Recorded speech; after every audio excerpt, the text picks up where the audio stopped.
Hello everyone, my name is Kyla. Welcome to Kyland, aka Spiritual Psychology.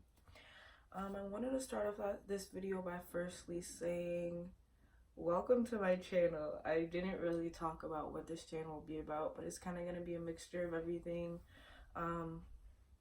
spiritually related, fashion related, makeup related, anything related. You'll see once I start putting out videos, but it's going to be a mixture of a little bit of everything, and I really hope you find some sort of reconciliation or knowledge from what I'm speaking about. Today's topic, what we'll be talking about today is courage and intuition, and the complicating factors of that. And what motivated or inspired me to make this video is being sick and fucking tired with college.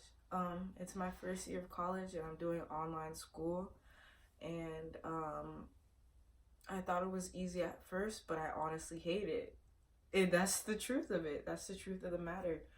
And I say this because one, I failed 2 exams in a row, and I noticed my emotional reaction behind them. And let me go get some water. I noticed my emotional reaction behind failing these 2 exams, and I was angry at, myself, at the world, and I felt this sort of pain within myself of not wanting to continue with school. And I never liked school, but I found my way of navigating it in a smarter way. I don't study, which is probably why I failed these 2 exams, and I've been super stressed out with my family situation, which is one complicating factor of what can cloud your intuition of what you want to do with your life. Family has been parental issues at my age, being 18, has been the main complicating factor as to why I don't trust my intuition. And other complicating factors can be friends, like I said, family. It could be your job. It could be your career that you're stuck to. It could be means to abundance and unsurety, and just a whole bunch of things that cloud what your soul wants and what can be fulfilling to yourself. I wanted to say this because if you're not following your intuition, and if you choose to not follow your intuition and follow a path that is more lucrative and that you seem as more, logistical and a means to an end for what you want in your life, by all means pursue it. But in my life, and what I want to motivate people to do, is to fulfill their soul purpose and to acknowledge those painful, traumatic parts that we've experienced, and then say it is what it is and continue with our life in a way that we want to pursue it. And if you're in school right now and you don't like it, I would say get out of it, but I'm still in school and I am considering dropping out because school just exerts all of my creative energy, and I'm not able to put out content like this for whoever may want to see it. So, like I said, intuition, complicating factors.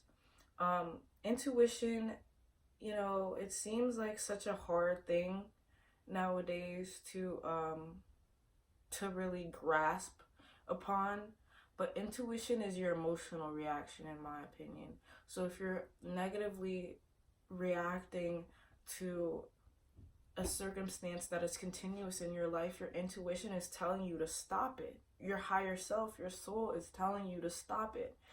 And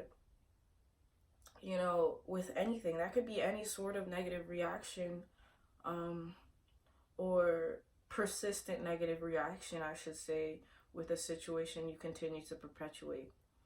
And this also goes with a lot of things that we do in society.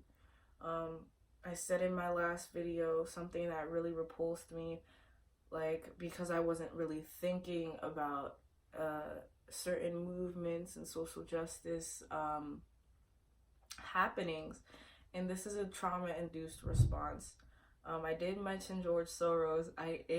I'm not, I'm not a conspiracy nut, but I like seeing conspiracies and then going within and seeing how that conspiracy resonates with real life. Okay, I try to apply both to the situations, but as I said, intuition, your intuition not wanting something ensues a negative response. So on a vibrational level, in our collective consciousness, and looking at the laws of the universe and examples of how that plays out in reality, one law is persistence creates resistance to a situation that you're trying to better, in a sense.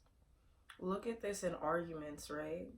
When you bicker back and forth with someone and it's like a yelling match, or, you know, what have you.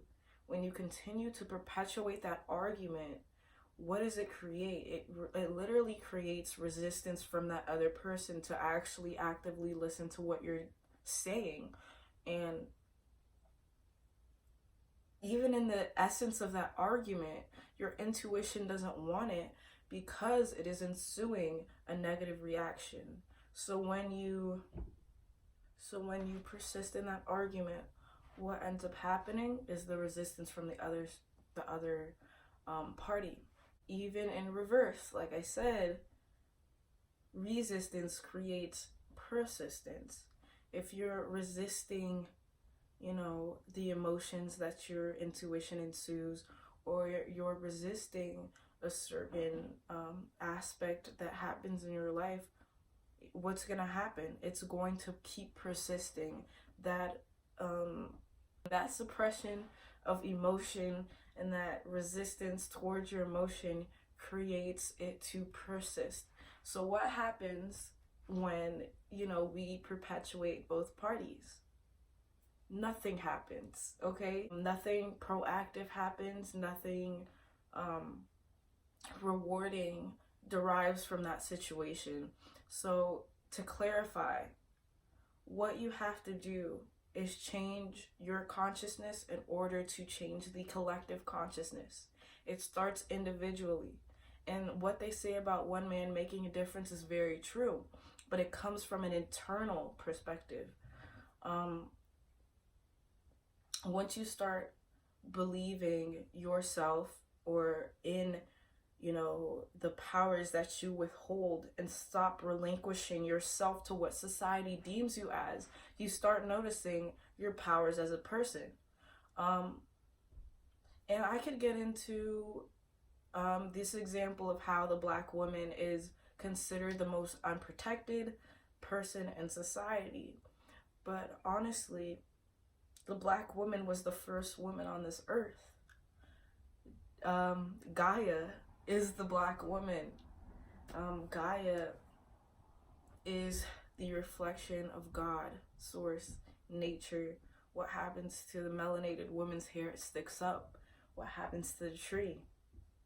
It defies gravity. It defies the laws of the universe. Even looking into what melanin is made out of, it's 6 electrons, 6 neutrons, and 6 protons. What do they deem you as in the Bible? 666, the number of the devil. So really start knowing who you are and coming to terms with who you are, and not society and the complicating factors and what they deem you to be, or what responsibilities you feel as if you need to withhold in society, or in your family, or in your friendships. Really start doing things that make you feel internally fulfilled. And it's not as easy as I'm saying it, you know. I'm still in school. I'm still suffering every morning, you know, but I'm gonna work there. And even if you feel as if, or even if you're in my situation and you feel as if I can't drop out of school right now because I don't know what I want to do in my life. I can't drop out of school right now because I don't know what my parents would say. I can't do this because of that. You know, multitask. You need to learn how to have that balance between the superficial and the official you and who you are as a sovereign being. With that being said, going back to your intuition, start noticing the things that make you feel good. Start, you know,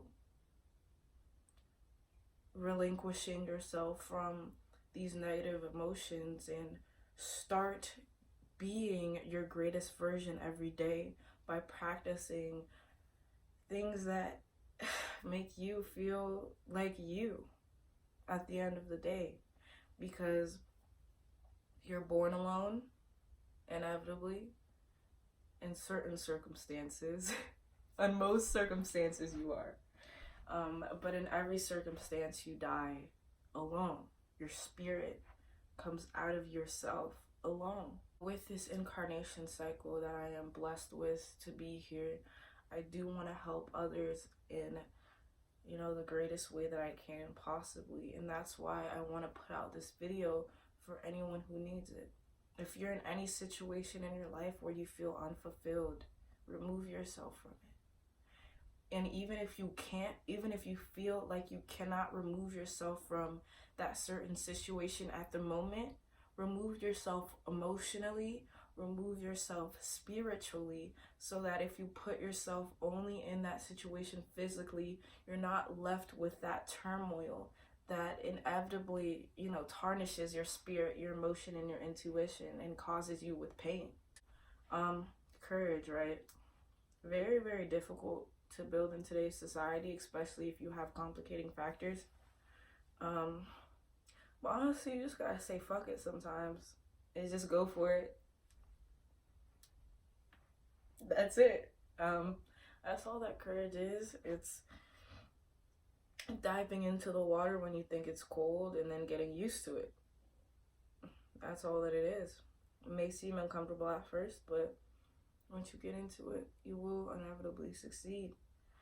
If you believe in yourself and if you believe in a higher power, even if that, you know, believing in yourself in itself is enough, because you are that higher power, as within, so without. So it's all tapping into that higher consciousness that leads you to your greatest version. Like I said, school is inhumane. Let me just say that right now. School is very inhumane. I've been feeling very inhumane ever since I started school. I feel like this shit is not meant for humans. Why aren't we talking about online school?